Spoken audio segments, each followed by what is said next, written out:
Colorado versus Oregon, the preview. Chris, what are your thoughts on Oregon? Man, here's the thing, man. Oregon's 3-0. They I don't even know what you want to call that game against Portland State, whatever the hell it was, like 91-7 or some shit. I'm not going to talk about that one. They came back at a game against Texas Tech, though. They did catch the end of that one. That was a good one, but they pulled it off. Showed me a little bit of resiliency there at Lubbock Stadium. They beat Hawaii last week 55-10. That's what everybody expected, right? Oregon's one of these teams this year under Dan Lanning that we expect to be very good again, Christian. I think we all know that. My biggest thing for this game, though, keep the offense on pace, right? We know Colorado can't stop a nosebleed. They got to put up some points. I think they're going to do that in this game.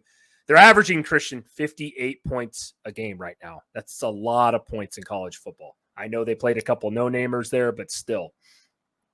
Bo Nix has almost got 900 yards passing through 3 games, 8 TDs, 0 turnovers. I love that stat. And it's not the 8 TDs. This is 0 turnovers with Bo Nix, man. I don't think he's getting near enough love. I know Michael Penix gets a lot of it, and Caleb Williams over there in the Pac-12, but Bo Nix, Christian, you saw him a lot at Auburn. We know what he can do. Here's my big thing, though. They got to keep this game a little bit balanced. I don't want them just to go pass happy against that Colorado lack of defense in the secondary. They got to be able to run the ball. They've been pretty good about that this year with Oregon. They really have. They're a pretty balanced team for the most part. Defensively, we know Colorado's passing offense is elite. I get that. I think they're second or third in the country throwing the ball. They can't run it.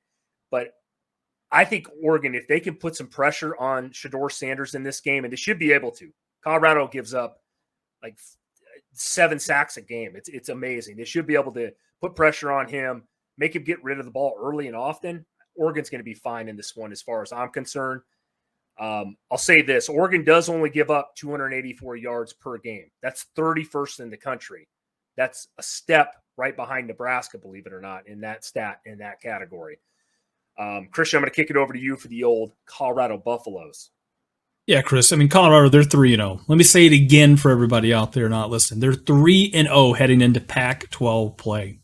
So who have they beaten? Oh, you just touched on it. 1-2 Nebraska team and a pretty bad Colorado State team in double overtime last week. The best win's definitely, I would say, over a 2-1 TCU team on the road. First game of the year. I think that's their best win to this point. I mean, Prime's got to believe in, dude. That's the thing about this. Deion has them believing. And here's the thing. They got one of the best passing attacks in the country. They rank second in the country as far as passing offense is concerned. Shedeur Sanders has 1,200 yards and 11 touchdowns. So to me, regardless of Colorado's record at the end of the year, he should at least earn a trip to New York for Heisman consideration. I'm not saying he's going to win it, but I think he should at least be invited. Oregon is a top 30 defense. You touched on that, Chris. A top 5 offense. The game's at Oregon, and Colorado is without its best player in Travis Hunter. He's going to be out for a few weeks. So a lot of question marks heading into this one. Give me Colorado 24, Oregon 42. Ooh, love the take. I'm on the same page as you are, but just a little bit worse. You know my love for Colorado is deep. Give me Oregon 56, Colorado 21. Ooh,